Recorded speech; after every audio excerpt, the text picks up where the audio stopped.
Thanks everybody for joining us. We appreciate your attendance today. My name is Eric Buckley, and here today with us, we're excited to have David Draper. He is the VP of Client Services for NUVI, as well as David Tresko of Sizzling Platter. He's the Director of Domestic and International Marketing. Before we begin and turn the time over to these gentlemen, I'd just like to let you know this is live, so if you have questions and you would like to submit them, we actually encourage that. So please submit your questions to us, and we'll get to as many as we can afterwards. Now, though we did schedule the webinar for 30 minutes, we'd like it to go much faster. So we're targeting about 15 to 20 minutes. So at that time, we'll go ahead and end and answer a couple of questions and give you some time back in your day. So we appreciate, again, your attendance. And with that, we'll bring in David Draper.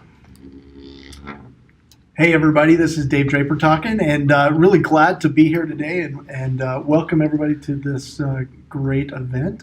We're excited today to have David Tresko with us from Sizzling Platter, and really excited to hear from everybody out there. So please remember to submit your questions and take a minute. Really quick, just for those of you that aren't familiar with NUVI, wanted to make sure and get you guys updated. Really, some of you might be familiar, but if you're not, NUVI really is a company that has a system of both technology and experts to help companies with brand awareness.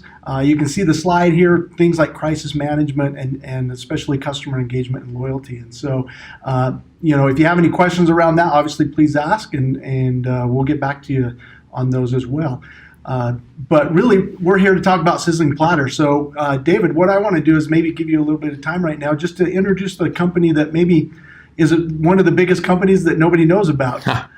Thanks so much, Dave and Eric, for having me here today. Yeah, so Sizzling Platter, it's an interesting story, and I won't be long-winded, hopefully. I tend to ramble at times, but yeah, so we're located in Salt Lake City as far as headquarters, but we have over 10,000 employees throughout the U.S., Mexico, and even into China.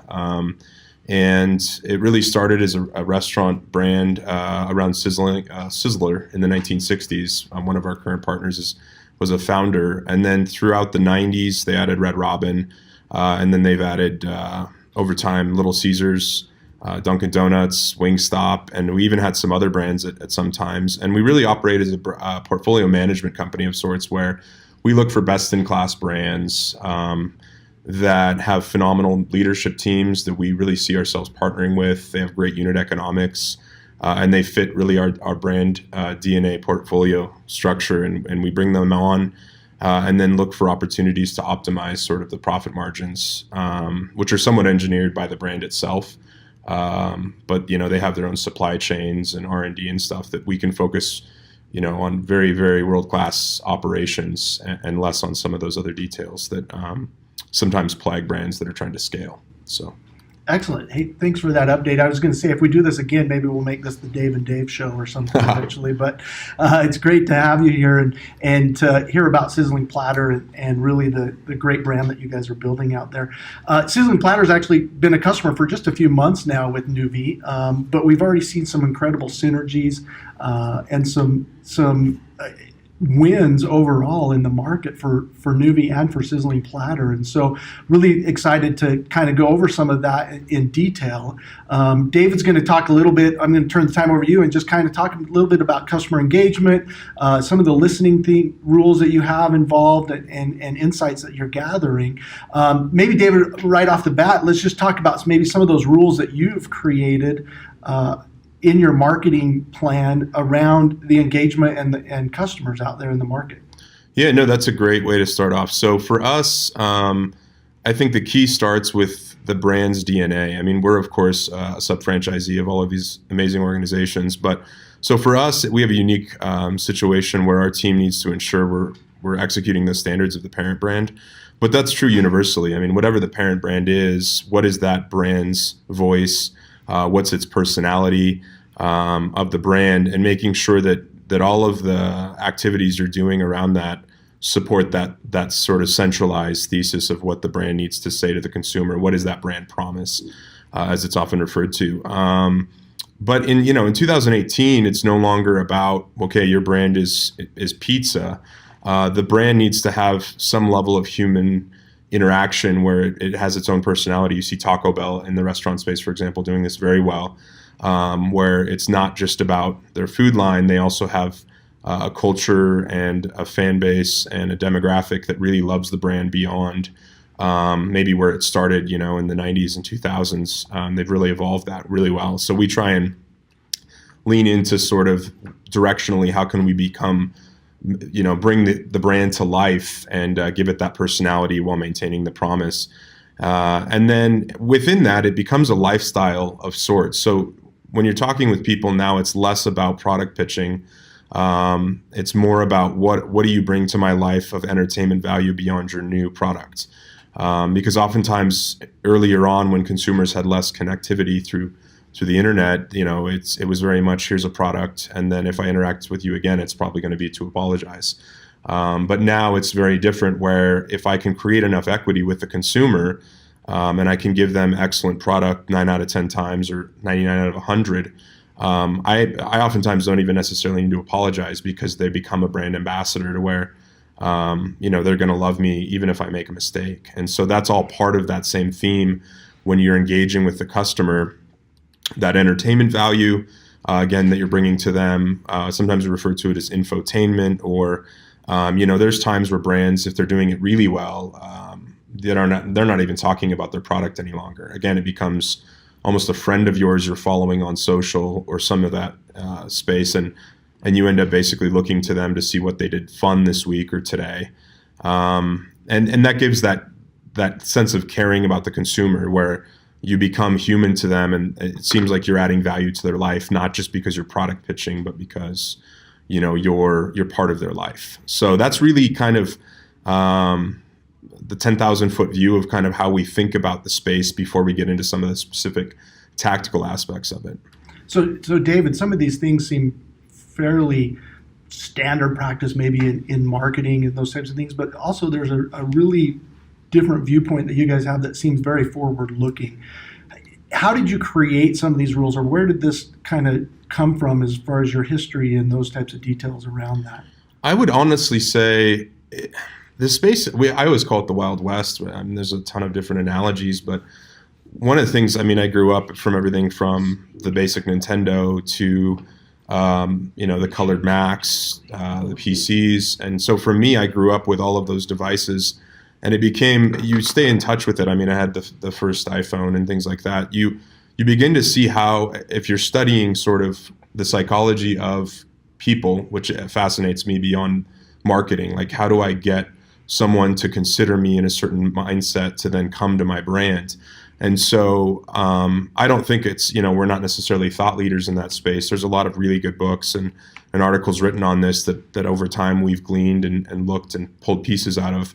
And then you marry that to sort of kind of the generational upbringing, and it became evident that guests no longer just want to have a product relationship with a brand. They want to have sort of more of a lifestyle interaction with that brand. And so knowing that, it's very logical as to why they would want that. And so, and actually second to that, on, I guess, in a darker sense, seeing brands maintain solely a product engagement aptitude with consumers, where all of their TV, all of their social, all of those dialogues is very much a product pitch. You're seeing their comp sales. Many of them are public, and they're crashing. And so, you add the equation together, and it becomes sort of evident why it becomes almost mandatory to think about it in this way. Awesome. So tell me a little bit now about understanding kind of how you're listening, what you're doing to get into the market and hear what your people are saying. Yeah, so for us, again, unique case situation, although I think it applies to every brand regardless of parent or a franchise type model. But so obviously global listening to hear what consumers are saying around the globe. And now with the software that exists, with the tools and the partnerships that exist, you can very easily manage without a team of 5,000 or something, the ability to kind of listen and slurp from thousands of sites, social, obviously the heavy ones. And then for us, we of course geofence a lot of that. So for us, we listen to both the global sentiment of what's being said, but obviously for our own operations and business model, geofencing and kind of narrowing down that funnel to specifically around each of our key markets that we operate in, is where we do most of our harvesting of the information to allow us to see where the positive and negative sentiment is coming from, but maintaining that global understanding of where the brand is with consumers, so that if there is a nice trend happening in an emerging market, and I say that in emerging, I guess DMA, but it's probably better within the U.S. New York may lead an idea before it hits the West, but now with the internet, you could capture that sooner, lean into it. And so one of the things we're doing is listening to the globe of the space, and then gathering that feedback, geofencing it, and that's giving us deeper insights, of course, into the products, key to service, quality and standards there. We have any kind of red flags that pop up that we could, we're still, again, we're young with this. We've had other social platforms that we've listened to, but the place we'd like to get to in that space and how to leverage this is, does negative consumer feedback become a leading indicator that you can minimize? So, is it 4 weeks ahead of time where you have a consistent service issue that if you don't fix becomes reflective in your comp sale trends? And so we're trying to get to a place where that becomes sort of just how we function, where we can see things in real time and react to them in real time and maintain sort of the brand momentum we have. And then as well, I would say reporting. So with NUVI, we're able to gather those reports, sort of they become automated. I can send the specific brand ones to the specific leader of that area, and then as a team, we can have dialogues weekly about what we're seeing in the data specific to their area. And so it takes a ton of that admin out and allows us to just focus on those opportunities, or again, on the positive side, the wins, where if if it's a holiday and something's trending, that we could lean into and have fun with. You see Wingstop corporate doing that a lot, where they're hearing something happening with the music industry and their brand, and they immediately react to it, and they're able to to leverage, I guess I would say, sales growth. I mean, this has true consumer feedback into your growth of revenue. So that's how we see that. That's fantastic. I talk to a lot of companies every day, and one of the biggest challenges that I think everybody sees. So I'm curious on as we move into insights here, but how do you make those decisions about what you're going to listen to, and how do you decide, hey, we're gonna zoom in on a specific location or geofence, like you said, where we're listening globally, but we also want to be very specific in what we're listening to, where we're listening to, and what types of subjects that we're listening to. So maybe just give me a quick insight, just because, like I say, I talk to lots of different companies, and this is a big question for many of them: is where do I start? What should I be listening to, right? Yeah, I mean, so what are those details? That's a great question. We actually subscribe to sort of the Pareto model, which, not to get too theoretical, but I would argue 20% of what consumers are saying is sort of 80% of the meat that you should pay attention to. So sure. 80-20 rule. So for us, I mean, you could just start with sort of all of the keywords, key sites. I mean, it becomes very clear, the heavy hitting websites that are speaking to you, that would move the needle for your business to know and have the feedback on. And so for us, we just focus on the keywords that apply to the brand, of course. The addresses of the locations help fence you in pretty quickly. You don't have to overthink that. And then that gives you sort of that insight pretty quickly. And again, if you're listening globally, you might hear keywords that you need to start listening to. So almost as the product and the process is continuing forward, you can harvest from that additional information you're gathering to see, am I missing a keyword or a key sentiment that I need to add on to filter for and to break out. We actually had a PR thing with one of our brands this week where we saw an interesting trend, and we were able to just harvest to that specific word to literally focus on what is the total reach population wise of people talking about this specific item, and that was really interesting to not just listen for the millions, but break it into the thousands by market that are talking about the topic.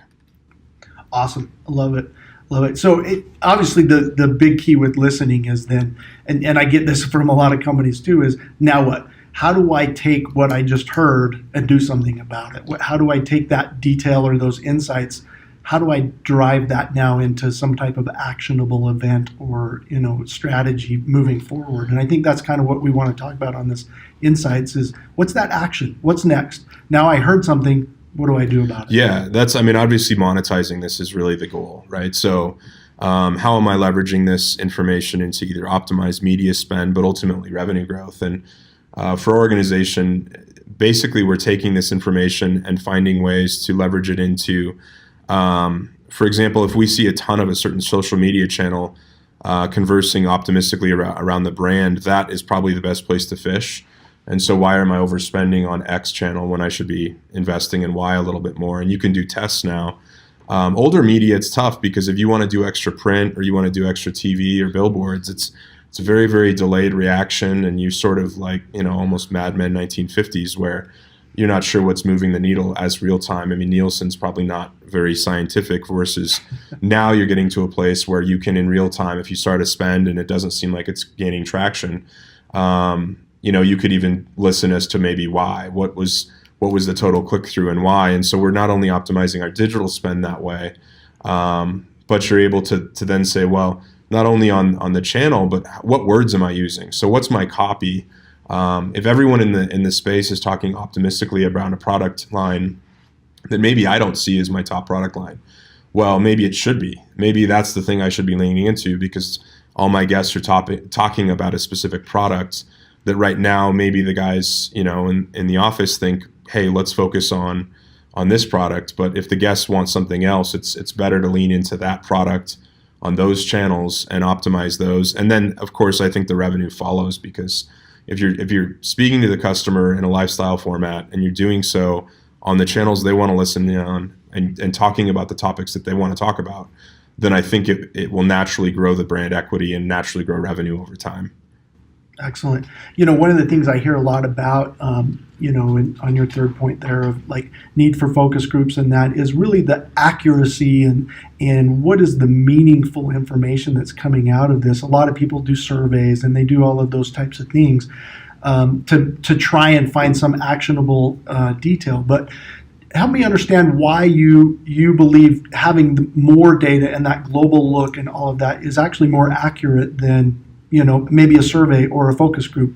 Yeah, for me, organic is the key word, right? So if I do a focus group, we were talking to one of our CMOs that we work with recently, and he jokes he'll never do one of those the rest of his career because he argues that if you ask anyone anything, they're eventually, sure, I'll use delivery at some point. Yeah, the answer is yes. They're very optimistic people, and they always say yes, and then you put it in the real world, and the feedback is a lot more harsh. So for us, organic feedback, right? That's the key. And we still maintain, given the volume of customers, the total surveys we're receiving back and things like that. But for us, the organicness of this becomes much more powerful than the volume of data you're getting that you're essentially buying, which can add value and be parallel, but it's often not as it takes much longer. It costs a lot more. And it's, frankly, sometimes it's not as accurate as just the organic feedback you can gather. So maybe what you're saying a little bit is that you're not throwing out that data around focus groups or even surveys, but you're adding to it. Correct. And yeah. Increasing that, making it more accurate. And I think, over time, the way this space is headed, I honestly think a lot of those formats will start to die of sorts, because this is going to take over as the way to gather information from your consumers. And a lot of that other stuff, it might take 10 years or 20 years, but I think a lot of that stuff, why pay hundreds of thousands to millions of dollars in survey feedback if you can get it for free? So. Awesome. You know what, Dave, I really, really appreciate you coming in today and taking a minute to chat and really give us some of the detail around Sizzling Platter. Obviously, we have a great relationship so far and look forward to increasing and improving that over time. I think, Eric, I'll maybe hand the mic back over to you for a minute, and I think we had some questions come in we want to take a second on. We did, Dave. Thanks. Thank both of you. Appreciate your time today. We had several questions coming in, and they seem to be dozens of questions, and they seem to be following along specific trends. One that's really popular, and this is for you, David Tresko. This represents the voice. Susan from San Jose asks, why NUVI, and what other solutions have you considered? Yeah, no, for us, I mean, that's a great question. Like I mentioned the Wild West thing earlier, there's a ton of activity in this space.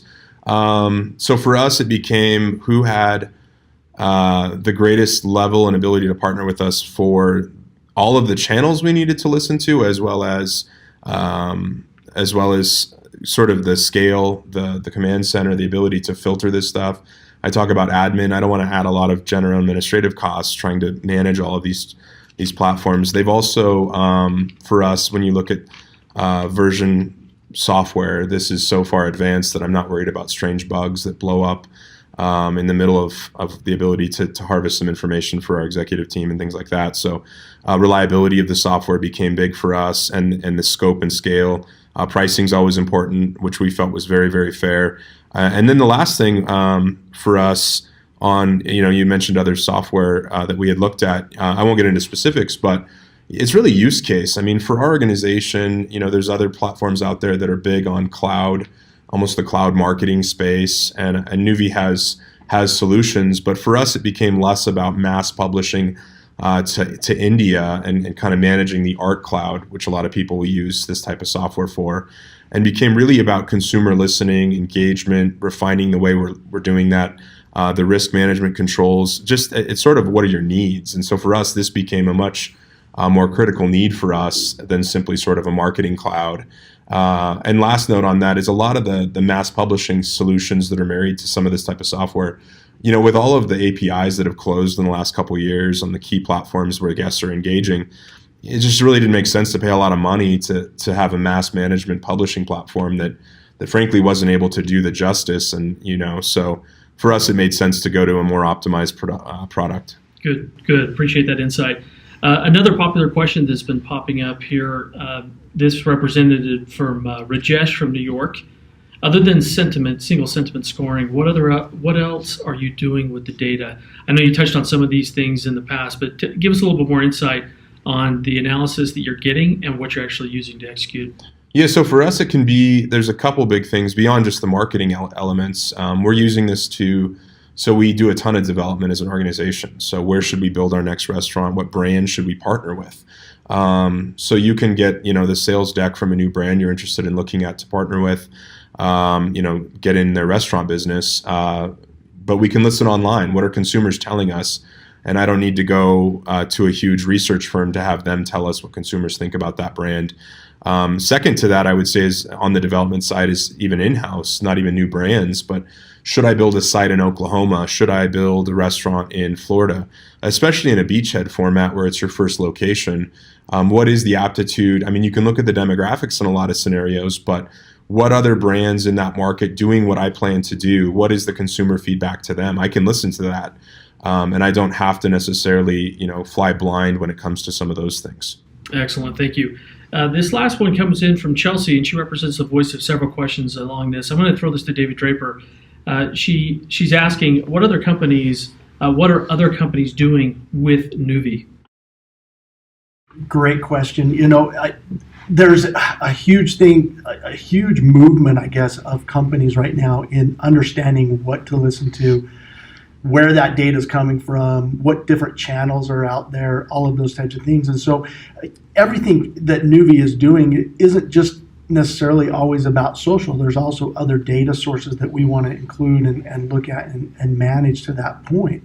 One of the big things that we look at, and Dave Tresko talked about this a minute ago a little bit, and maybe I'll get you to chime in here, but is how do we move the needle, and what are those metrics that we're looking at a specific company to say, hey, we were here, now we move to there, and how is NUVI moving that needle forward? And so a lot of the companies we look at is that specific use case and understanding what NUVI can do in that use case, and then tracking and understanding what metrics and how we move that needle forward with the company. I don't know, David, maybe you can give us some detail on Sizzling Platter and kind of maybe some of those metrics that you look at to understand that you are moving that needle forward for the company.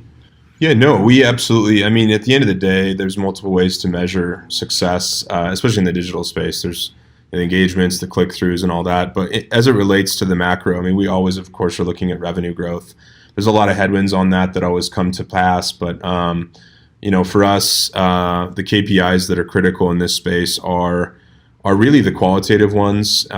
We see this as our qualitative BI solution of sorts, and it really tells us, the quality of the sales we're bringing in. Revenue could be growing, but if we're not managing sort of that, not only could that drip out in the bottom if there's a hole in the ship or something of that nature, analogy wise, but how do I maintain that growth, right? So if I'm not listening for the next trend that's coming from an equal comparable brand or something to that effect, then even if I have revenue growth, great, and even if I have my consumers loving me, it's going to slow my growth long term if I'm not able to innovate up again by hearing where things are going.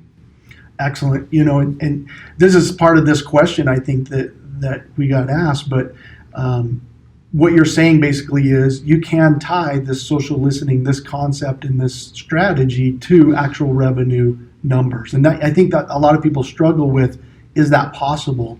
But I think that's what you're saying, is we can actually take listening and customer engagement socially and tie it to revenue growth. Yeah, I mean, for years we've looked at the customer survey feedback that we're getting less organically, but they still offer their feedback. I say less organically because it's not just them on a Facebook channel or something, but we've looked at that, and there is correlatives if you run those equations against to see, well, consumers in this area are giving consistent issues with the operations that are happening there, and of course that's usually the tip of the iceberg, and then of course that market tends to underperform its peer set over time. That same thinking that has always applied with consumer feedback, but now in a more organic nature, still applies here, and there is a correlative. I think the equation varies by brand. It's not a straight formula, but there are correlatives to seeing both maintaining growth opportunity issues as well as how can I scale this up depending on leaning into a positive sentiment and then marketing to that on that channel. Excellent. Thank you very much, both Davids. We appreciate your attendance today, and for those of you who were able to join us in this webinar live, we appreciate the time that you took during the day. If you were unable to attend the entire webinar, we will make this available to others as a download in the future. And again, we'd like to thank our Davids. We're up against the hour, and then give you the rest of your time back today. Thanks again. Bye-bye.